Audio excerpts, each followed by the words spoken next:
Dan. What's up, Alex? Another wonderful game night. Yes, it is. For those of you who don't know who we are the Boards and Bottles guys. We love pairing amazing, wonderful games with fabulous drink pairings that we have concocted, thought up, purchased, brought to you.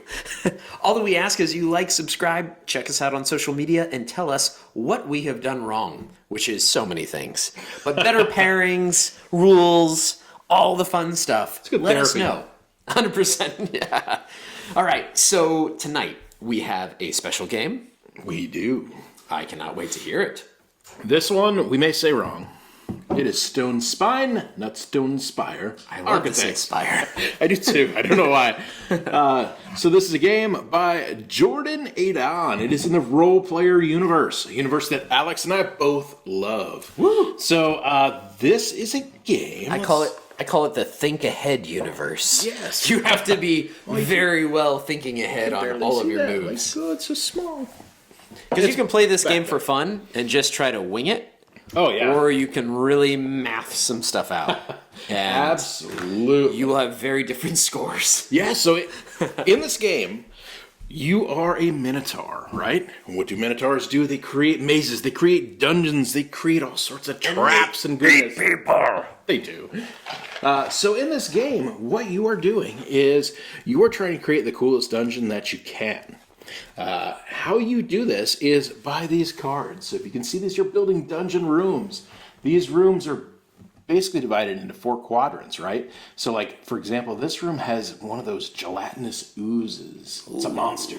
There's a trap over here. There's a treasure box here. And what you're going to do is you're going to build this 4x4? Yeah, you're going to do a little card drafting. You're going to build a 4x4 thing. So if you're going to do 4 rounds, build your top row, your next row, your last row. Deeper and deeper into the maze. Yeah, and what you're trying to do is you're trying to make a pathway through this maze, but there's also scoring opportunities. Like if any of you guys have played Role Player, you know there's going to be crazy scoring opportunities all over the place. So it may say like, however many gelatinous oozes you have within this corridor of spaces, right? You're going to score from it. In this column, you have to have one of each type of this monster. Exactly. Anytime you have 3 monsters and 1 trap in 1 card, you score 4 victory points. So it's like so many crazy things to try to puzzle out. It is, and there's never enough time. Exactly. Never enough time. And so you're trying to puzzle it out, right? You're doing the best you can, and it's not going to be good enough. Like, I'm sorry, but like, although you're a Minotaur, like you're going to screw some stuff up. That's where, like, these little tokens come in, right? So my big sausage hands are not going to do a good job with these. But you're going to have the opportunity to buy stuff. So, like, for example, you could put some more gelatinous oozes in. You could put some, like, disgusting pink slimes. You've got treasure boxes, secret passageways, traps you can put in. And so what you're going to do is you're going to be building out your dungeon, getting coins, and then buying upgrades for them. And it's kind of cool. You can spend the money on the upgrades, but you can pass at any time. And if you pass, you're going to have first dibs at this market of scoring opportunities that's out there. Which is kind of cool. So you're constantly weighing, like, all right, do I like keep spending and do I build these rooms out max, or is there stuff I don't want there? Do I need this scoring card? There's some tasty decisions here. And it is interesting because a lot of the cards, the game is really well weighted. It is. So a lot of the cards will have coins at the bottom to show how much you can spend in that market. Yep. And so usually the cards that might have 3 or more of the quadrants already filled with traps and monsters and things like that and chests, Yep. they have fewer coins for you to purchase into the market. Exactly. And so you know, it's like, do you try to just get more coins by getting a bunch of treasure chests that help to add for future? Yep. Do you try to just get more traps and monsters? And Yeah. you know, and it really depends on kind of your strategy and in the game flow. Definitely. And as you get better at the game, I mean, Which I think I need to play it 40 times before I ever would. yeah, but same here. But, you know, like as I'm learning the game, I'm very heads down. I'm trying to focus on what I'm doing. But one of the coolest things about drafting is the hate draft. So as you start looking at like what your opponent has out, you're like, oh man, this card's going to be great for him over there. Like, I can't really use it, but I'm going to take it, right? Like, I don't like anything in my hand, but he can't have it. But that's 16 points for him. Exactly. So I'm going to not let that happen. Exactly. Yeah. So, yeah, just a very cool, It's pretty light. It plays quickly. It's one of those games where I'm starting to like them more and more, like Far Away and Imperial Miners, where it's like everybody kind of picks what they're going to do, and it's a 1, 2, 3 reveal. Do your stuff, and then we move on, right? So I'm liking that a lot because Simultaneous play. It's snappy, right? You're not getting really to the point where it's like somebody, it's their turn and they haven't been paying attention, and now they have to evaluate the entire board state and make this like agonizingly, painfully slow decision, right? Like it's quick, it's fast. That's how it's meant to be played. Yeah, and like Dan said, so there are cards that you can get like in the first, second, third rounds. At the end of those, you can kind of get these final scoring cards that kind of help out. Obviously, in the fourth round, you don't. I went so heavy on those because I knew Role Player was so much in that vein that I was like, oh, this is the way to go. Meanwhile, somebody that we had played with before, when we first played this game, they kind of just cared about their map. Oh, yeah, And that scoring is mad crazy. points, So you can't just only do one type of thing in this game. You really have to think about multiple things and have a well-balanced strategy, like most games, but it should be common. But I was like, well, as long as I connect it halfway. Right, yeah. Because that's one of the things at the end of the game. You're going to look, so you have an entrance to your dungeon and an exit. And you're going to score basically going in your entrance, how far can you get, how many tiles did that touch? Okay, you're going to get points for that. Your exit, how many tiles does it touch? Okay, you're going to score points for that. This guy that we played against, he had, I think every tile but one was included in this. It was a true maze. Yeah, oh, it was nuts. Like he was pure Minotaur. Like I saw the tail like sticking out of his pants. Like this was his game, man. Yeah, it was so good. Definitely. It was a pleasure to lose to the Minotaur. It was. I mean, hey, he's the pro. All right. Well, I brought something to pair with this. Let's see it. Because I chose the pairing based on how I played the game. Topical level, not much thought, just trying to survive. Okay, I thought you were going to say badly. No, and I'm like, I don't want to drink bad booze. No. This is fabulous. But yeah, all I did was I said, what's the first word? Stone. And like you, I couldn't remember if it was spine or spire or... I'm like, we're not playing Slay the Spire. This is Stonespine Architects. I'm just going to go with Stone Brewing. Oh. Their Pilsner. Oh, okay. I mean, they've been going for almost 30 years now. This is the one they've got the one with the like gargoyle on it, right? So yeah. Okay. So Stone Brewing, yep, the gargoyle, 100% theme applies. I didn't know they did a Pilsner. Yeah, so no, they've been crafting this since they opened in 1996. So really, and again, you know, they wanted European style mixing with American style, and they've kind of made this wonderful fusion, which is, you know, it's a little bit hoppier, but this is an American Pilsner, 4.7%. It's amazing. It's a Pilsner for the people, they say. But I love the gargoyle on the front. Oh, yeah. And so I thought monsters in this, little stone.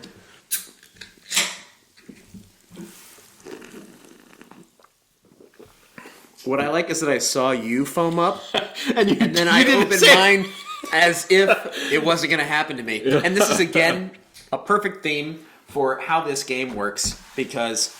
You came prepared. I knew we were gonna spill. Oh my goodness! I had a thought. What a savage! I didn't shake them or anything. I promise. I don't believe you. I have no forethought enough to do things like this. So, well, true to fashion, true to the game, you sir are a monster. I felt the trap, and I stepped into it anyway. So we've always talked about how pairings should go well with the game, and you can see how this pairing is automatically man. That is phenomenal. Perfect. And it's a Pilsner is simple. Good beer. Yeah, Pilsner, very simple. Good. I mean, I'm not going to say simple. Pilsner is one of the hardest beers to make and make well. Mm-hmm. Everyone is just like, Pilsner, turn my nose up. But, I mean, to make a great Pilsner, it is difficult. And Stone makes a fabulous one. They're obviously more hop forward than other craft breweries, but good stuff here. Do you know where they're out of? Southern California. Southern California. Solona Beach area, I think. Nice. Now you're really trying to pull me on the facts. I don't know. No, I don't know. Like I've been seeing them for probably 20 years. Like, Yeah, their second offering was what I came to in the early 2000s, which was the Stone Smoked Porter that they do so well. okay. It's a great cooking beer. It's a porter, but use that in your chilies and your sausage yeah, and that'd be peppers and with mustard and like, oh my gosh, you can make all kinds of amazing things. That sounds I do with Stone Smoked Porter. So it's my go-to for cooking with that kind of expression. Interesting. But this is fabulous for Stonespine Architects. Yeah, I remember seeing them. I don't know, like, how many of you guys had World of Beer by you? World of Beer, like coming out of college, and they opened a World of Beer by us. That was fantastic. And sometimes, like, I mean, because you're just trying to, like, stamp your card. And, like, I remember seeing the stone, like, bottles lined up with the gargoyles on them. I'm like, I don't know what those are, but, like, I'm going to drink those tonight. And they're like, you can't drink all of them. I know. Because they're like 13%. Yeah.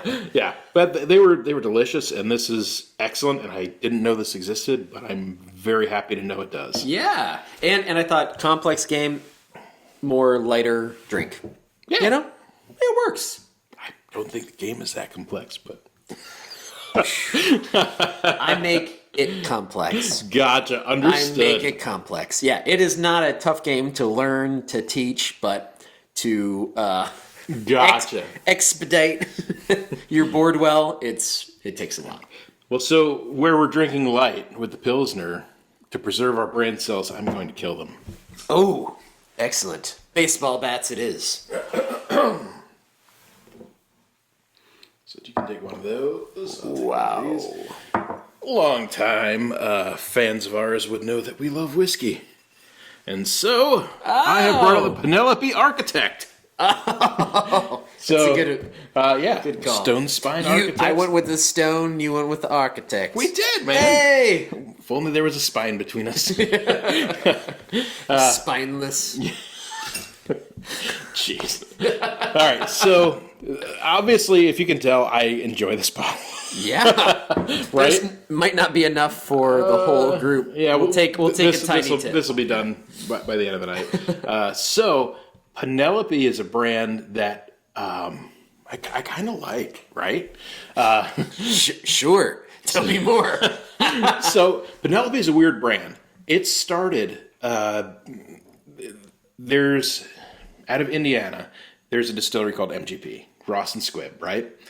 They make whiskey that they sell that other people put their labels on. To everybody. Right? So, yeah. So, I mean, their campus is like miles long. Yeah. And they sell their whiskey. They don't do anything. They don't have an in-house brand until recently.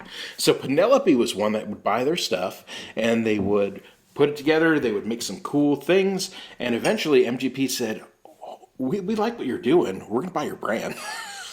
So, they sold MGP products, and MGP just bought them to sell their own products. So they're the best of the best. Exactly. You did it better than anyone. So the Architect series is pretty cool. What they wanted to do was they wanted to have building blocks of good whiskey. So they blended 4 whiskeys together and made this bourbon. This is a Kentucky straight bourbon. So what do we know about Kentucky straight bourbon? It's aged a minimum of 4 years. This guy's 104 proof, so 52% alcohol. Whoa. And one of the cool things that they did with this, oh, that nose on this is good, isn't it? So beautiful. so when we talk about whiskey, there's a couple different tracks that I always find so fascinating, right? There's the guys that kind of do it because my grandpappy did it this way and passed it down, and I can't change it because it's good, and I don't know why it's good, right? That's one. The other one is there's so much technology involved in this. They science the whiskey, right? Yes. That's what we have going on here with Penelope. Okay. They have some proprietary information. They partnered with, I don't even know if it's on here, the Tonnerel Radu. The France. Yeah, barrel making. Yeah. French. They make barrels for wine, right? They use this technology called oak scan.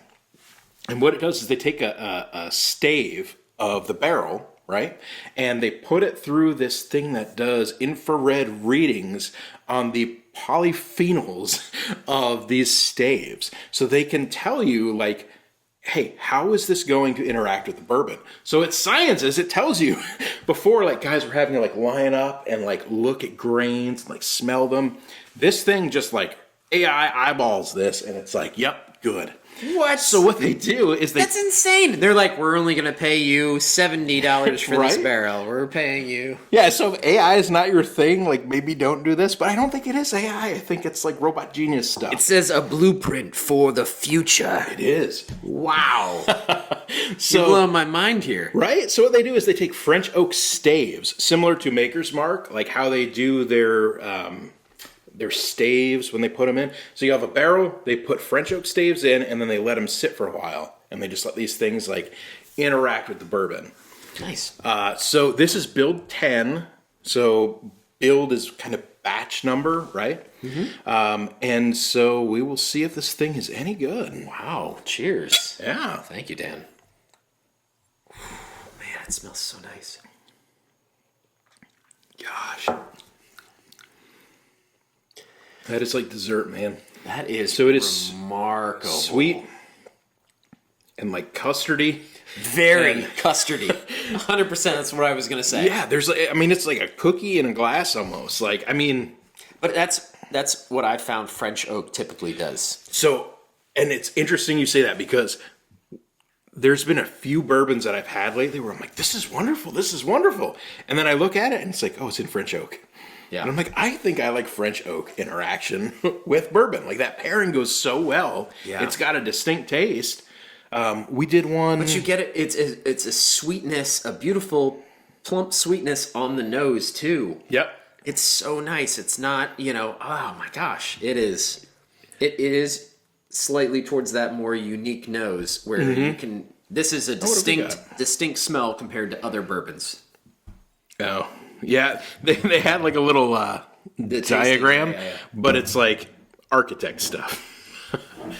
So vanilla, fruit, yeah. Fruit on nose, yes. Fruit on integration, structure. palate.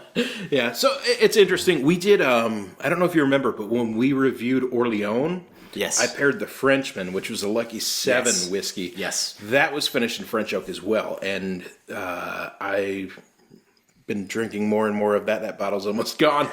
But I keep saying, like, I like this so much. I like this so much. And I think it's because of the French oak. Like, Yeah. it's neat to be able to drink whiskey and really isolate, like, I like this for this. Like, I think it's got a unique space. Well, and it's fun when you start to see the trends start to Yep. come out because I think more and more bourbons, scotches are starting to play with that. Because I've always said that the cask is kind of like the tea bag. So you've kind of got your like raw Yep. new make spirit, and you put it into the barrel, and the barrel imparts color, flavor, right, complexity. Yep. So new make can be great. It can be slightly different. You can taste a little bit. Really, it is all about the barrel. And that's just like your tea. You take your water, you put the tea bag in, Yeah. and it imparts all the flavor and color. So, for me, some of these new barrels, people are trying Rioja, Yep. I'm waiting for the Malbec, Yeah. finish casks and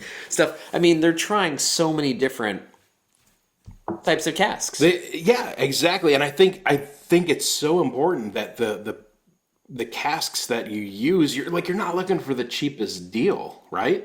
Like they're using this barrel sourcer out of France that's known for high quality casks, and I think it shows. Like for a 4-year-old whiskey, this is good. This is really good. I almost get, what's that, creamsicle? I almost get like the smell of like a creamsicle popsicle. I could see that. Oh, wow. A lot going on here. A lot going on Well, it's here. tasty. Well, I'm going to get the first sip when we play the game tonight because Yeah. there's not going to be many left. No, yeah, unfortunately. We'll have to get some more. I think they're up to like batch 18 now, build 18 Wow, or 20. wow. So, yeah. Fun. It's good stuff. Well, this game is super exciting. I've enjoyed playing it. Role player, it's tight, like I said, just Yep. feeling like, oh, if I could get 3 more, and there's a card, and then somebody takes it right in front of you, like you said, the hate drafting, and it's whew, it's a real thing. It's it's tough, but it's fun when somebody plays one, and you're like, you son of a, like you knew, and they're like, yeah, I did that. Oh man, I love it. This is gonna be another good game night. Yeah, great pairing. Like, I mean, I think we're getting good at this. I think we got it down. Pat. Might be the whiskey talking, but tell us what you would recommend. Like, please do. Tell us how to do it better. Somebody get a spine in here. We got Stone. We got the architect. I know. What's the spine gonna be? Give us a spine drink concoction. Right. Exactly. The third pairing For the trilogy. All right, Dan. What do we say? Let's game hard, drink responsibly. Cheers, folks. Cheers. Whew.